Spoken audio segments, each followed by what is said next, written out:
The greatest weapon of the 21st century isn't built from steel. It's written in code. For years, most of the world never noticed the quiet race unfolding inside data centers and laboratories. But while humanity scrolled, posted, and swiped, two superpowers were training a new kind of army, an army of algorithms. Their goal isn't to conquer land, but to conquer intelligence itself. Welcome to the AI war. Before we begin, take a breath. Look around you. The phone in your hand, the device playing this very video, the recommendation that led you here, all of it is part of this invisible battlefield.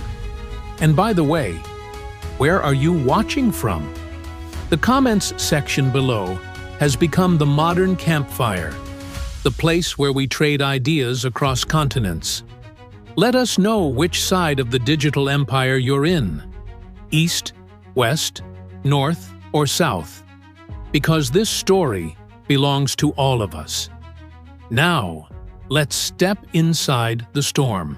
It started officially in July 2017. Beijing released a 20-page document called the New Generation Artificial Intelligence Development Plan.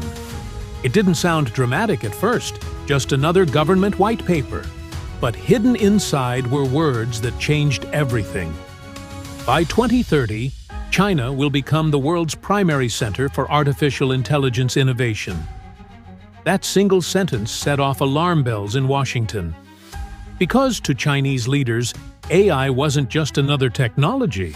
It was the key to economic dominance, social management, and military power, all in one. Across the Pacific, American policymakers understood what that meant. For decades, the United States had owned the technological high ground, from microchips to the internet itself. Now, a rival had declared its intent to build something even more potent: machines that could think. The AI arms race had begun. America's rise in AI came from chaos, a free marketplace of ideas, private companies, university labs, and dreamers in garages. It was messy, competitive, and wildly innovative.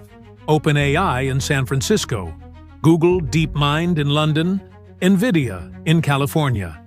Names that became synonymous with the digital frontier. China's approach was the opposite: organized, state-directed, relentless.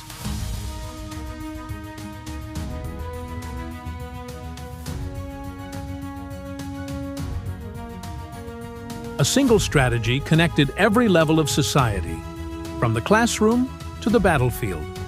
One system believed in freedom of innovation, the other in unity of purpose. Both were about to discover how fragile and powerful those beliefs could be. To build an AI empire, you need three ingredients: chips, data, and people. Chips are the new oil of the digital world. Tiny wafers of silicon that decide who runs tomorrow's machines. In 2024, the US tightened export controls on advanced AI processors, blocking China from buying cutting-edge GPUs and the lithography tools to make them. It was an invisible embargo. No soldiers, no ships, just lines of code and customs declarations. But in the language of power, it was a missile strike. Next, data. This is China's advantage.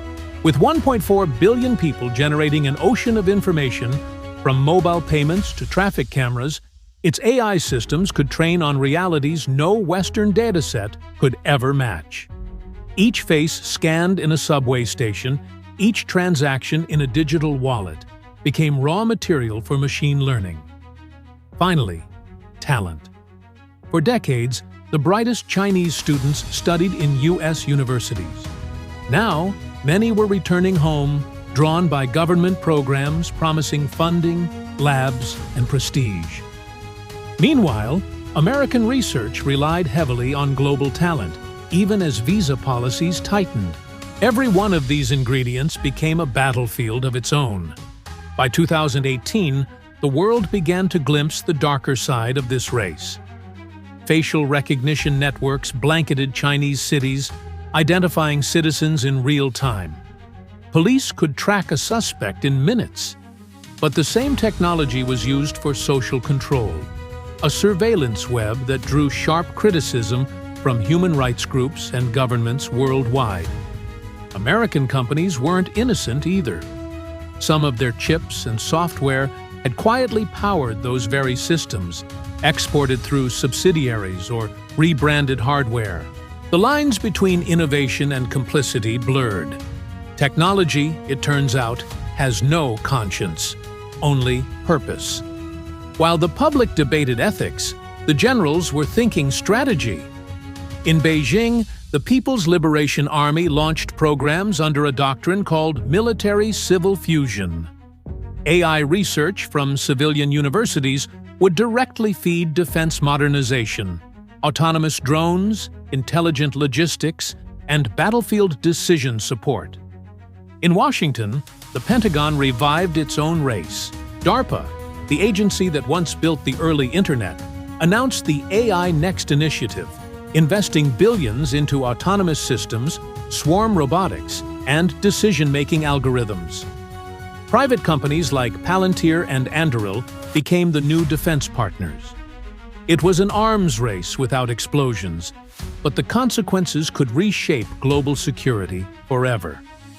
When sanctions replaced missiles, supply chains became battlefields. The U.S. blacklisted dozens of Chinese tech firms, cutting them off from American suppliers. China responded with its own restrictions on critical minerals and components. A new kind of Cold War settled over global trade, a trade of algorithms and rare earth metals. Behind closed doors, diplomats warned that the world might split into two separate technological ecosystems, one led by Washington and Silicon Valley, the other by Beijing and Shenzhen. Two internets, two standards, two realities. What's easy to forget is that this war isn't just about nations. It's about ideas. In America, the internet grew on a promise of openness. In China, technology evolved under the principle of harmony and control. When those philosophies collided, even neutral platforms became weapons. Your apps, your news feeds, your social networks now carry the hidden fingerprints of national strategy. One side shapes narratives through algorithms tuned for freedom and chaos. The other designs systems for order and obedience. Both claim to protect their people. Both manipulate what their people see. By the early 2020s, AI itself had begun to write code, compose music, and even design weapons. Systems like GPT-4 and its successors demonstrated reasoning once thought impossible for machines. But behind the headlines was a deeper unease. No one fully understood why these models behaved the way they did. When Chinese scientists achieved similar breakthroughs, Western analysts debated how much came from domestic innovation and how much from shared global research. The truth was complicated. Science flows faster than politics can contain it. That S, when whispers of an AI Cold War, became official language in think tank reports and defense briefings. Cyber operations replaced spies in trench coats. Instead of stealing blueprints from safes, agents now steal datasets from servers. In 2018, the U.S. Justice Department indicted Chinese nationals for hacking American companies to obtain source code for turbine and chip technology. China denied state involvement, calling it a smear campaign. The truth, as usual, lies somewhere in the shadows. Every major power conducts digital espionage, but AI changed the scale, automating reconnaissance and scanning millions of vulnerabilities in seconds.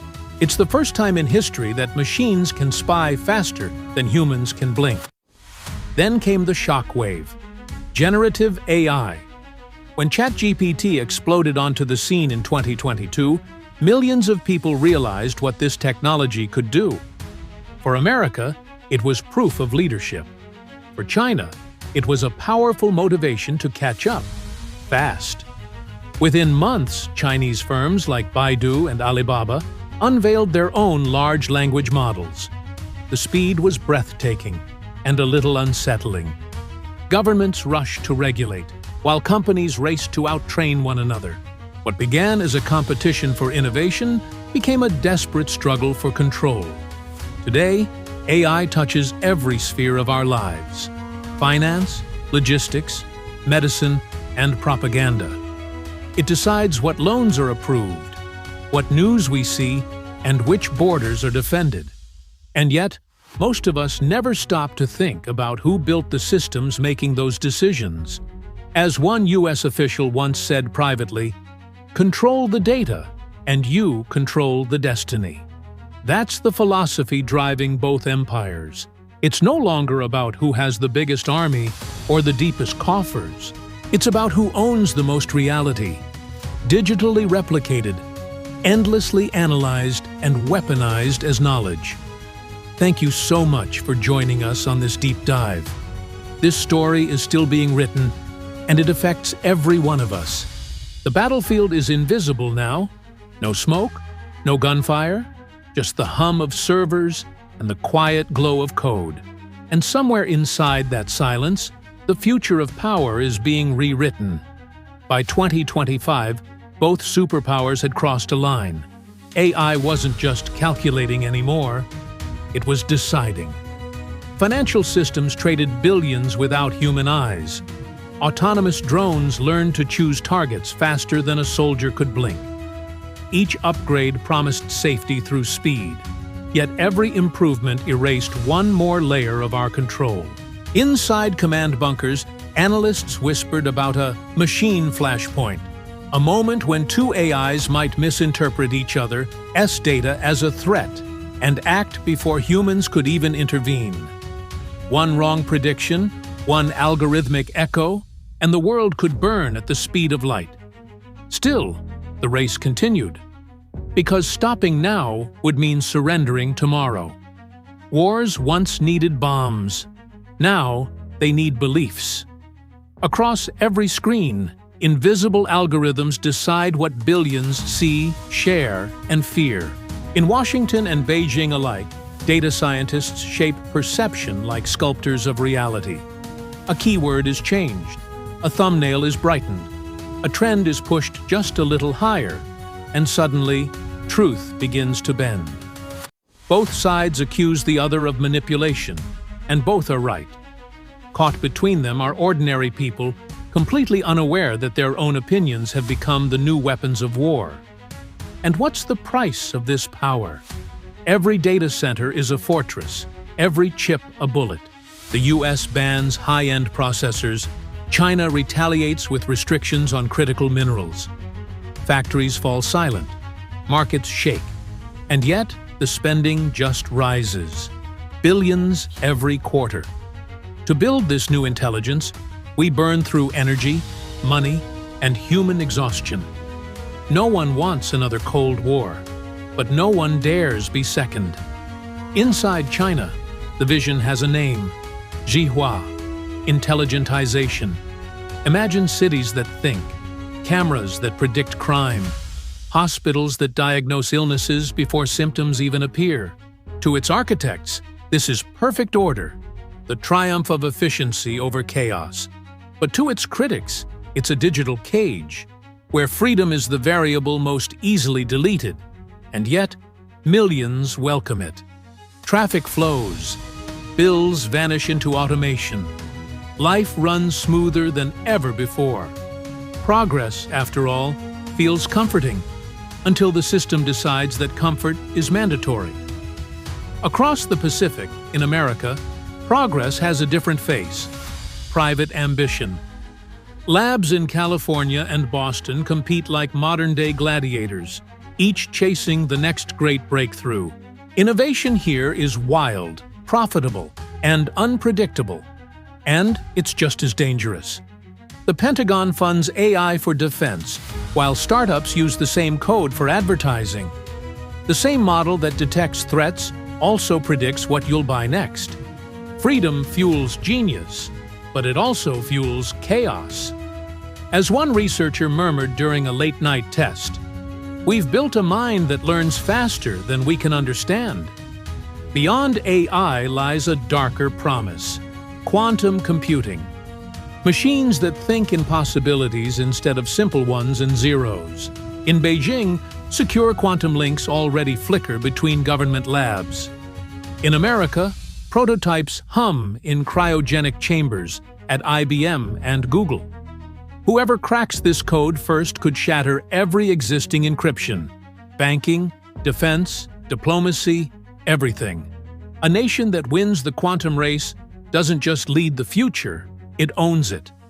So what happens when these machines begin to decide for themselves? Imagine an AI defense grid detecting a missile launch. It cross-checks data, finds a pattern that looks like aggression, and fires back, all in 0.7 seconds. Except the launch was just a satellite test. That's the nightmare both militaries simulate behind closed doors. Automated retaliation before human comprehension. The more we delegate judgment, the more we gamble with our own extinction. Yet every side argues, if we don't automate first, the other side will. The clock is ticking faster and faster. While these giants wrestle, the rest of the world becomes their arena. Nations from Africa to South America must choose whose cloud to trust, whose infrastructure to install. It's a new kind of colonialism, built on fiber optic cables instead of cannons. One contract with Huawei, one with Microsoft, and the lines are drawn across continents. Influence is no longer measured in troops, but in terabytes. But if we strip away the politics, the heart of this war is terrifyingly human. Every algorithm reflects its creators, their fears, their biases, their ambitions. When two civilizations teach machines how to think, they're also teaching them what it means to be us. For one, intelligence means freedom. For the other, intelligence means harmony. But to the machine, it's all just optimization. And when the code begins to choose between those values, what happens to the humans who wrote it? We've reached a point of no return. AI has become the skeleton of modern life. Banks run on it. Power grids depend on it. News, navigation, defense, everything.